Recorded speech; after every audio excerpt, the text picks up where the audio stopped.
ओम शांति। आज प्यारे मीठे बाबा की अव्यक्त मीठी मुरली मंथन की डेट है 13 नवंबर 2022। तो आज मीठे मीठे बाबा जो मधुबन में आकर एक साकार तन के द्वारा जो हमें मुरली सुनाते हैं, उसकी टाइटल है पूर्वज और पूज्य की स्मृति में रहकर सर्व की अलौकिक पालना करो। किस स्मृति में रहने बाबा बोल रहे हैं? पूर्वज और पूज्य। तो हमारे पूर्वज कौन थे? आदि स्वरूप देवी देवता सनातन धर्म, और पूज्य हो गए मध्य में देवता रूप पूज्य स्वरूप।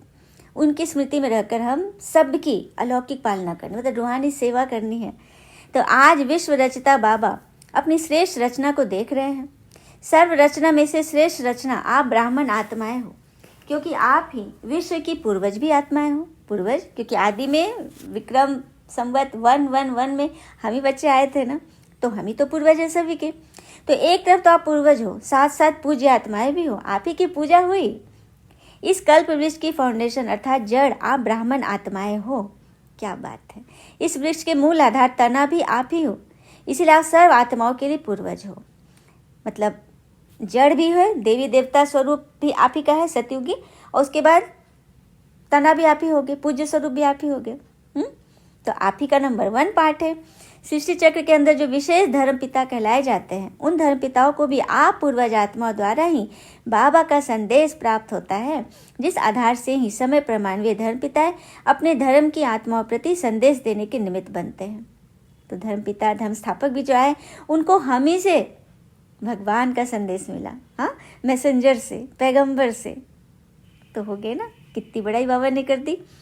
फिर बाबा कह रहे पूर्वज आत्माओं का डायरेक्ट चाहे इनडायरेक्ट सर्व आत्माओं से कनेक्शन है।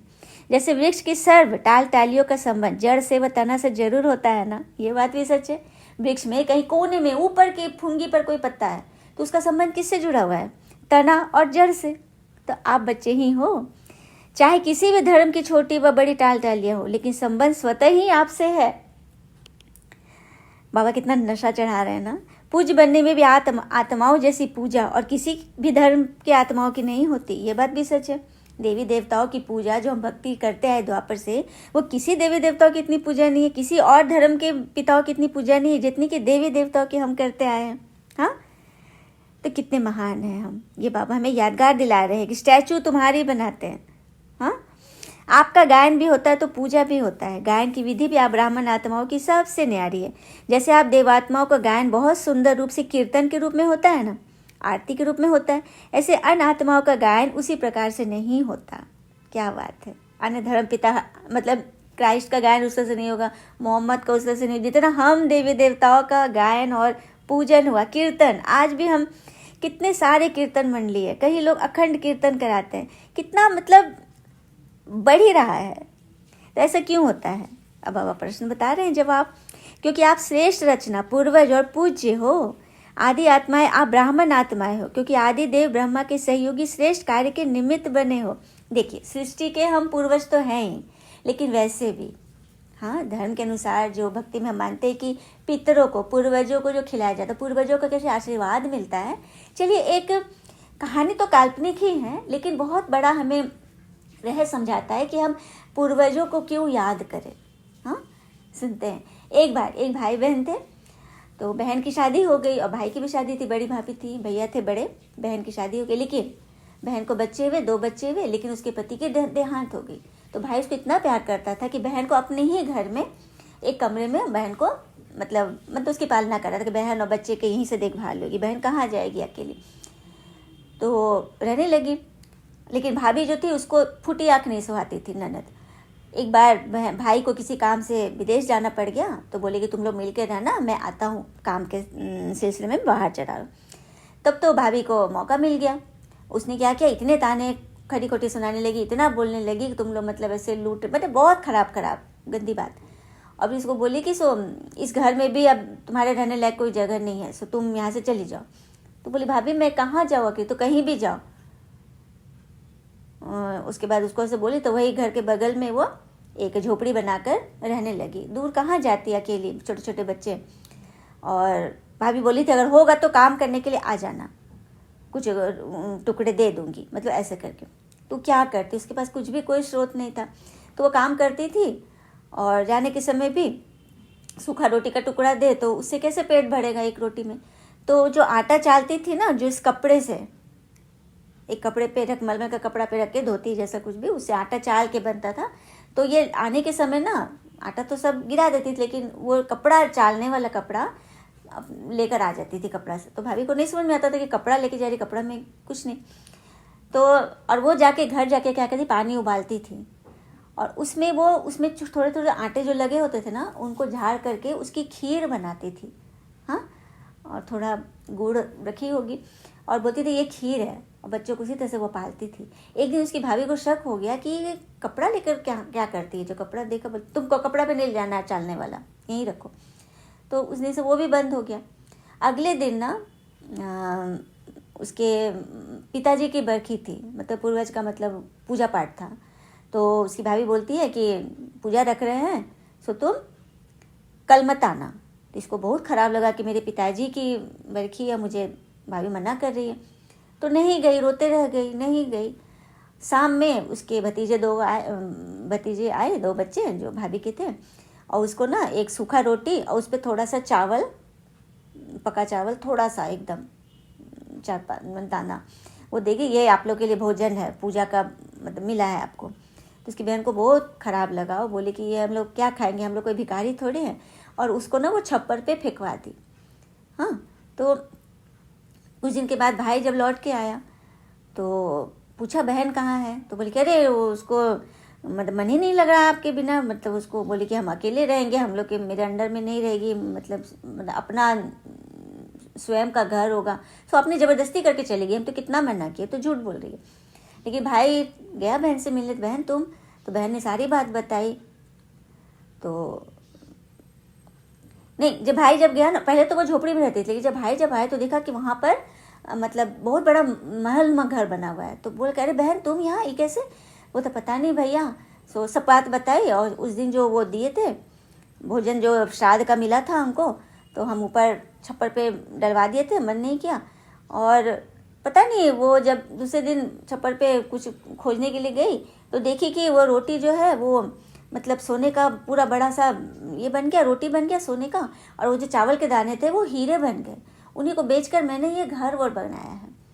तो देखा, तो ये एक तो कहानी है, लेकिन सच्ची श्रद्धा थी उसको माता पिता की बरखी में पूर्वजों को याद करने की, तो पूर्वजों ने उसको मान दिया और उसको धन धान से परिपूर्ण कर दिया। तो ये तो एक लौकिक कथा है, काल्पनिक ही सही, लेकिन इसका रहस्य यही है कि यदि हम अपने पूर्वज, आज बाबा ने जो पूर्वज की स्मृति दिलाई है कि हमारे पूर्वज हमारा देवी स्वरूप और हमारा पूज्य स्वरूप, ये पूर्वजों को जब हम स्मृति में रखेंगे तो हमारे जीवन में ऐसे हीरे मोती सोने चांदी की बरसात होगी। हम सतयुग पहुंच जाएंगे, उस महल में पहुंच जाएंगे, है ना बड़ी बात। तो यही बात है, क्योंकि पूर्वज सभी की पालना करते हैं, बड़ों की पालना ही प्रसिद्ध होती है, जिस वजह से उस बहन को भी उसके भाव से उसकी पालना हो गई। तो ये रहस्य। फिर बाबा कह रहे किसी भी धर्म की आत्माओं को मिलते हो व देखते भी होते, हे पूर्वज आत्माएं, ऐसे अनुभव करते हो ना कि ये पुराने आत्माएं हैं, उसी तरह से सबको मान दो, सबका सम्मान करो। और आप पूर्वज आत्माओं की पालना की विधि क्या है? तो आपकी पालना की विधि है अलौकिक पालना। अलौकिक मतलब जो इस शरीर से, इस लोक की भावना से परे, क्योंकि इस लोक में तो अब नेगेटिविटी भर गई, क्यों क्या कैसे ऐसे ऐसे। कोई भी किसी के घर जाता है, बहुत दिन पर जब आता है तो लोगों के मन में पहले ये मनसा चलती है कि क्या बात है, कुछ काम है क्या, मतलब ऐसा सोच है। खुशी नहीं, खुशी बाद में जताएंगे, ऊपर से जताएंगे कि अंदर से लगेगा कि ना कितना दिन पर आया है, या किसी को फ़ोन ही कर तो लगेगा कि जरूर कुछ काम होगा। मतलब इस तरह से लोग पालना करें, वो होता है लौकिक पालना, मतलब कोई संशय रख कर पालना। लेकिन ये है अलौकिक पालना, सबके प्रति शुभ भावना, शुभ कामना। फिर बाबा कह रहे हैं कि अभी भी विश्व में हलचल है, और ये हलचल तो समय प्रति समय बढ़नी ही है। अभी विश्व में हलचल चल रही है ना, और ये हलचल बढ़नी है, घटनी नहीं है। तो आप आत्माओं का फर्ज ऐसे समय पर आत्माओं में विशेष शांति की, सहन शक्ति की हिम्मत भरना, लाइट हाउस बन सर्व को शांति की लाइट देना। तो समझा क्या करना है? देखो बाबा ने बता दिया, अब बच्चों को क्या करना। फिर बाबा समझाते हैं, या फिर किसी निमित्त के द्वारा बाबा डांट भी पिलाते हैं। तो अभी अपनी जिम्मेवारी व फर्ज अदाई और तीव्र गति से पालन करो, क्योंकि तुम्हारी जिम्मेवारी। क्योंकि बच्चे यदि संगठन में न चले, कोई गफलत कर दे, माया उसको जेल में डाल दे, मतलब उसको संशय में डाल दे, बुद्धि भ्रमित कर दे, तो इस पर जिम्मेवार कौन होगा? निमित्त। क्योंकि निमित्त के द्वारा ही भगवान उनकी पालना करा रहे। कोई भी संगठन निमित्त के द्वारा ही चलता है, तो फिर निमित्त पर कितनी बड़ी जिम्मेवारी है। सबकी पालना करना, तो इसे कहते हैं अलौकिक पालना। फिर बाबा कह रहे हैं वर्तमान समय अशांत आत्माओं को शांति देना, यही सभी का विशेष कार्य है। रहमदिल बाबा के बच्चों को सर्व आत्माओं के प्रति रहम आता है ना, तो रहमदिल क्या करते हैं? रहम का अर्थ ही है किसी भी प्रकार की हिम्मत देना। निर्बल आत्मा, जो बीमार है, जो दुखी है, उनको सुख के संकल्प देना, उनके मन को सुखी बना देना। मास्टर सुखदाता आत्माओं का यही कर्तव्य है। जैसे जहाँ दुख की लहर है वहाँ सुख की लहर फैला देना, सबके मन को हर्षा देना, मन को सुमन बना देना, यही तो है अलौकिक पालना। फिर बाबा कह रहे सदा अपने को पुरुषार्थ में आगे बढ़ने वाली आत्मा हूँ, ऐसा अनुभव करते हो। मतलब आपका पुरुषार्थ हर सेकेंड आगे बढ़ रहा है कि पीछे जा रहा है, ये तो हम सभी अपनी चेकिंग कर सकते हैं ना। पुरुषार्थ में कभी भी ठहरती कला, कभी उतरती कला, ऐसा नहीं होना चाहिए। कभी बहुत अच्छा, कभी अच्छा। एक बार दादी जानकी ने किसी बच्चे से पूछा था, ब्राह्मण आत्मा से, कि कहो भाई कैसे चल रहा है पुरुषार्थ? तो बोला कि चल रहे हैं। तो जानकी दादी थोड़ा गंभीर हो गई, तो इसको लगा कि क्या हम गलत बोल दिए। तो पूछा उसने, दादी जी मैंने क्या गलत बोला? मैं तो चल रहा हूँ। दादी बता रही उड़ने का समय हो, तुम चल रहे हो। बस इतना ही इशारा काफ़ी था, वो बच्चा भी समझ गया। तो वही बाबा भी कहते हैं ठहरती कला उतरती कला नहीं होना चाहिए, हमेशा उड़ती कला। सदा बहुत अच्छा, क्योंकि समय कम है और संपूर्ण बनने की मंजिल श्रेष्ठ है ना, तो सदा ही हो बहुत अच्छा। तो अपने भी पुरुषार्थ की गति तीव्र करनी पड़े। पुरुषार्थ की तीव्र गति की निशानी है वह सदा डबल लाइट होगा, किसी प्रकार का बोझ नहीं अनुभव करे, किसी बात में बोझ नहीं, किसी बात में नहीं। यदि हमको किसी बात में लग रहा है, किसी के साथ हमने कुछ ऐसा व्यवहार किया और हमको लग गया, इसका अर्थ है कि मेरे साथ भी कोई ऐसा करेगा तो हमको लगेगा, इसीलिए हमको लग रहा है। और सामने वाले को अगर नहीं लग रहा है, मतलब कि उसके मन में ये सब है ही नहीं, किसी भी तरह की बात को भी स्वीकार कर लेगा। तो कोई भी बोझ किसी भी तरह का हो, चाहे 1 सेकंड का हो, चाहे 1 घंटा का हो, चाहे पूरे दिन का हो या पूरे जीवन का हो, है ना, बोझ तो बोझ ही है। तो प्रकृति द्वारा कोई परिस्थिति आए, चाहे व्यक्ति द्वारा कोई परिस्थिति आए, लेकिन हर परिस्थिति स्व स्थिति के आगे कुछ भी अनुभव न हो। परिस्थिति देखिए, तोड़ कर देखिए इसको, पराई स्थिति, पर जोड़ स्थिति, दूसरे की स्थिति। तो दूसरे की स्थिति को हम अपनी स्व स्थिति क्यों बना लेते हैं? चलिए सामने से किसी ने बहुत उल्टा बोला, बहुत बेकायदे चीज़ें बोली, तो उसने बाहर बोला ना। हाँ, हम जैसे शादी ब्याह में जाते हैं, पार्टी में बफे सिस्टम होती है, कितने सारे भोजन होते हैं, जो हमको पसंद है, जो हम नहीं खाते, तो हम उस अपने प्लेट में उसको नहीं डालते हैं, जबकि भरा पड़ा पूरा है, टेबल भरा पड़ा है ना। तो उसी तरह से बातें तो अनगिनत बिछी हुई है, कांटे अनेक है, हमें कौन सा फूल चुनना है, ये हमारी ताकत होनी चाहिए। तो यही कराने के भगवान आए कि परिस्थिति तो आएंगी, लहरें तो आएंगी, उसमें कैसे हमको नहा लेना है, उन लहरों में ही एकदम झूल झूल कर मस्ती में। ये है सच्चा पुरुषार्थ। और जो हल्का होता है वो सदा ऊंचा होता है, बोझ वाला सदा नीचे रहता है। तो समझना है ना कि हमारे अंदर बोझ है या हल्के हैं। शरीर में भी देखो तो आत्मा का निवास स्थान कहाँ है? ऊपर है, सबसे ऊंचे भृकुटी के सिंहासन पर आत्मा बैठती है, पाँव में तो नहीं ना बैठती है। जैसे शरीर में आत्मा का स्थान ऊंचा है, ऐसे स्थिति भी सदा ऊंची हो, मन स्थिति भी सदा ऊंची हो। ब्राह्मण की निशानी भी ऊंची चोटी दिखाते हैं ना। चोटी का अर्थ क्या है? ऊंचा। तो स्थूल निशानी इसलिए दिखाई है कि स्थिति ऊंची रहे। शूद्र को नीचे दिखाते, पाँव में कहते हैं ना कि विष्णु के पाँव से शूद्र का जन्म हुआ, तो शूद्र नीचे दिखाते हो, ब्राह्मण ऊंचा दिखाते हैं, ऊंची चोटी। अगर स्थान की याद होगी तो स्थिति स्वतः ही ऊंची हो जाएगी। ब्राह्मणों की दृष्टि भी सदा ऊपर रहती है, क्योंकि आत्मा और आत्माओं को देखती है। आत्मा ऊपर है तो दृष्टि भी ऊपर, नीचे नहीं देखना। कभी भी किससे मिलते हो, बात करते हो, तो आत्मा को देखकर बात करते हो, आत्मा से बात करते हो, आपकी दृष्टि आत्मा की तरफ जाती है, आत्मा मस्तक में है, तो ऊंची स्थिति में स्थित रहना सहज है ना। सदा ऊंचे को देखो। जैसे अर्जुन को लक्ष्य सदा याद था, चिड़िया की आंख, वैसे हमारी दृष्टि कहाँ रहे? सदा ऊंचे की ओर, ऊपर की ओर। जब ऐसी स्थिति हो जाती है तो नीचे की बातों से, नीचे के वायुमंडल से जरा भी हलचल में नहीं आएंगे। बाज बन जाओ। बाज को मौसम खराब हो, जो छोटी छोटी चिड़ियाएँ होती है वो लोग मौसम खराब में कहीं दुबक के बैठेंगी, पहाड़ पेड़ खोजेंगी, तो बिल खोजेंगी, जानवर लोग, पशु लोग। लेकिन बाज क्या करता है? जितना मौसम खराब हो वो मौसम बादलों से भी ऊपर उड़ जाएगा, उसको फर्क ही नहीं पड़ेगा, मौसम चाहे बिगड़े चाहे अच्छा हो, वो तो अपने मस्त चाल में एक रस अवस्था में बस उड़ रहा है, और उसकी नज़र उतनी दूर से भी वो नीचे का शिकार को देख लेगा। तो हमारी नज़र इतनी ऊंची हो कि हम माया को पहचान ले कि यहाँ पर माया है। किसी बात में हल्का सा भी सेकंड भी दर्द मिला, वहाँ माया है, पहचानो, और तुरंत उसको चोट से पकड़कर बाहर फेंको, तुरंत 1 सेकंड में, उसको एंट्री मत दो। सोमनाथ का मंदिर कैसे लूटा गया था? पुजारी ही मिल गया था, पुजारी ही रात में मंदिर का दरवाज़ा खोल दिया था, तो आके आक्रमणकारियों ने, आतताइयों ने सारा लूटा। तो जब हमारे अंदर हमारा मन बुद्धि जब कमज़ोर हो जाए, तब तो फिर रावण की एंट्री तो हो ही जाएगी। और विचार से हमें सुख और दुख मिलता है, विचार ही है। बातें तो आएंगी, लेकिन अपने विचार को हमेशा ऊंची स्थिति पे रखना है ना। तो बाबा कहते हैं माया भी देखती है, अच्छा उंगली तो पकड़ ली है, उंगली के बाद क्या पकड़ी? हाथ पकड़ेगी। 1 सेकंड में उन्होंने उंगली तो पकड़ा दी उसको, फिर क्या करेगी? हाथ पकड़ेगी, हाथ पकड़ेगी, धीरे धीरे पूरा समा जाएगी। इसलिए उसको नो एंट्री, पहचानो उसको कि यहाँ पे माया है। फिर बाबा पूछे सभी खुश रहते हो ना, दुख की लहर तो नहीं आती? क्योंकि जो दुखधाम छोड़ चले उनके पास दुख की लहर कैसे आएगी? क्या बात है। जिन्होंने दुख की दुनिया से किनारा ही कर गया, उसका लंगर ही खुल गया, दुख की धाम वाला लंगर ही खोल दिया, सुखधाम की ओर बढ़ चले, तो उसको दुख की लहर कैसे आएगी? संगम पर दुखधाम और सुखधाम दोनों का ज्ञान है, दोनों के नॉलेजफुल शक्तिशाली आत्माएं बन रहे हो ना। गलती से भी दुखधाम में मत जाना। सदा खुश रहने वालों के पास दुख की लहर कभी नहीं आ सकती। अच्छा, सेवा और स्व उन्नति दोनों का बैलेंस रखो। सेवा और स्व उन्नति अर्थात याद और सेवा। जितना हम याद में रहेंगे, पुरुषार्थ करेंगे, तो सेवा ऑटोमेटिक होगी, क्योंकि भगवान का काम है ना। भगवान को जल्दी जल्दी है, उनको जल्दी जल्दी स्वर्ग बनाकर वापस रवाना होना है, उनको जल्दी है। तो जो जल्दी जल्दी कर रहे बच्चे को, भगवान की नज़र तो उन पर पड़ेगी। इसलिए बाबा कहते हैं याद में रहो, मैं मदद करता रहूँगा। जो बच्चे याद में रहेंगे ना, भगवान की मदद को खींचते रहेंगे और जल्दी जल्दी काम होगा। दोनों का बैलेंस रखो। ऐसे नहीं सेवा में मस्त हो गए और याद ही भूल गए, सारा दिन सेवा सेवा, भोजन पानी कुछ नहीं। कई बच्चों को देखो ना, भोजन भी टाइम पे नहीं, अरे खा लेंगे, सेवा सेवा से नहीं। जब आपका शरीर बीमार हो गया तो कितने दिन के लिए सेवा ठप हो जाएगी, ऊपर से डॉक्टर को पैसे लगेंगे अलग।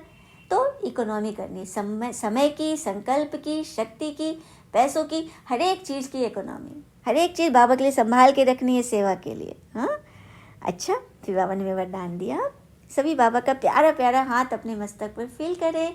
भगवान हम सब बच्चों के सर को सहला रहे हैं। जैसे एक माँ, जब बच्चा माँ के गोद में चिपक जाता है ना, तो ऑटोमेटिक माँ का हाथ कहाँ जाता है? उस बच्चे के सर पर। बहुत दुलारती है ना, कि बच्चा थक खाकर माँ की गोद में आ गया। उसी तरह से हम बच्चे जब भी मन फंसे या बच्चे जब भी बाबा की याद आए, कुछ शुक्रिया कहना है या कुछ गलती की, कुछ सुनाने के लिए बाबा की गोद में चिपक जाए, तो बाबा हमें बहुत प्यार से हमारी संभाल करेंगे। उसी वक्त से बाबा खुश हो जाएंगे, बच्चा मेरे पास आया तो सही। तो भगवान हमें वरदान दे रहे हैं, अपने जीवन को हीरे समान वैल्यूबल बनाने वाले, स्मृति और विस्मृति के चक्र से मुक्त भव। क्या बोले बाबा ने वरदान में?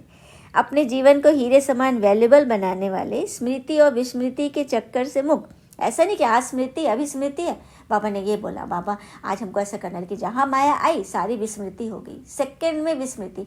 और जो महारथी है उसके पास अगर 1 सेकंड भी अगर हमने उंगली दिया ना, वो सारा कुछ समेट कर लपेट के चली जाएगी, क्योंकि उसको डर है कि ये हमसे आगे ना निकल जाए, है ना, साला लूट लेगी उसको। तो विस्मृति और स्मृति के चक्कर से भी मुक्त रहते हैं जो हमेशा बाबा की गोद में बैठते हैं, वैल्यूबल बना लेते हैं अपना जीवन। तो ये संगम युग स्मृति का युग है और कलयुग विस्मृति का। आ गया समझ में? कलयुग में गए मतलब विस्मृति में चले गए। तो संगम युग में रहोगे तो स्मृति रहेगा। अगर अपने श्रेष्ठ भाग्य की सदा स्मृति है तो हीरे समान वैल्यूबल हो, और अगर विस्मृति है तो पत्थर हो, पत्थर पे कुछ भी करो, सर फोड़ो, कुछ भी फर्क नहीं पड़ेगा। यह स्मृति और विस्मृति का खेल है। संगम युग के रहवासी कभी कलयुग के चक्कर लगाने नहीं जा सकते। अब जो राजा का बच्चा है वो भिखारी के झोपड़ी में जाके रहेगा, खाएगा पिएगा, भिखारी से बातें करेगा? बिल्कुल नहीं। उसको अपने स्टेटस का, अपनी प्रतिष्ठा का, सब कुछ का ख्याल रहेगा। मैं राजा का बच्चा हूँ, तो उसकी चलन भी एकदम रॉयल होगी, दृष्टिवृत्ति सब कुछ रॉयल होगी, है ना। तो इस तरह से हमें सदा ईश्वर की गोद में रहना है, बुद्धि को जरा भी कलयुग में तब नहीं फंसाना है। और कलयुग में बहुत रौनक है, लेकिन ये रौनक धोखा देने वाली, मृग तृष्णा है, छलावा है। मृग को लगता है कि वहाँ पानी है, लेकिन वहाँ पे छाया रहता है ना। दौड़ते भागते थकते वहाँ जाती है, लेकिन वहाँ उसको छाया मिलता है। इसलिए पहले ही समझ लो कि वह मृग तृष्णा है, माया के पॉम्प है, माया का रौनक है, उससे हमको बचना है। स्लोगन, अपनी कर्मेंद्रियों को लॉ और ऑर्डर प्रमाण चलाने वाले ही सच्चे राजयोगी हैं। अपनी कर्मेंद्रियों को लॉ और ऑर्डर प्रमाण चलाने वाले ही क्या बनते हैं? सच्चे राजयोगी। तो सबको सच्चा बनना है ना, सच्चे बनने के लिए तो भगवान हमें ये पॉइंट सिखा रहे हैं और हमें बताते हैं कि किस तरह से हम अपने जीवन में, कहते हैं ना, स्वयं का दर्द महसूस होना जीवित होने का प्रमाण है, परंतु औरों का दर्द भी महसूस होना देवता होने का प्रमाण है। इंसान है लेकिन यहाँ पे मैं बोलती हूँ देवता, क्योंकि हमें हमारा लक्ष्य क्या है, सिर्फ इंसान बनना है नहीं, देवता बनना है। अच्छा, ओम शांति। शुक्र है मीठे बाबा, वो बाबा के प्यारे प्यारे बच्चे इतने सुंदर से हमें गोद में बिठाकर इस मुरली को सुनाने के लिए, हमें हर बात मेरी बुद्धि में इस तरह से डाल देने के लिए बाबा, जैसे चिड़िया अपने बच्चों के मुंह में भोजन डालती है, उसी तरह बाबा हमारी आत्मा को, जैसे मुरली को बंधन खोलते हैं हमारी आत्मा का द्वार खुलता है और उसमें बाबा ये ज्ञान रत्न डालते हैं, और उन रत्नों को हमें कितनी सेफ्टी से रखना है, कितने संजो के रखना है और उसका यूज़ करना है, उसको बांटना है औरों को, क्योंकि भगवान हमें दे रहे हैं हमारे लिए नहीं, सबके लिए दे रहे हैं, सबका कल्याण करना है, सब बिछड़े हुए आत्माओं को भगवान पिता से मिला देना कितनी बड़ी सेवा है। अच्छा, ओम शांति। शुक्र है मीठे बाबा, वो बाबा के प्यारे प्यारे बच्चे, ऑल इज़ वेल ऑलवेज। ओम शांति।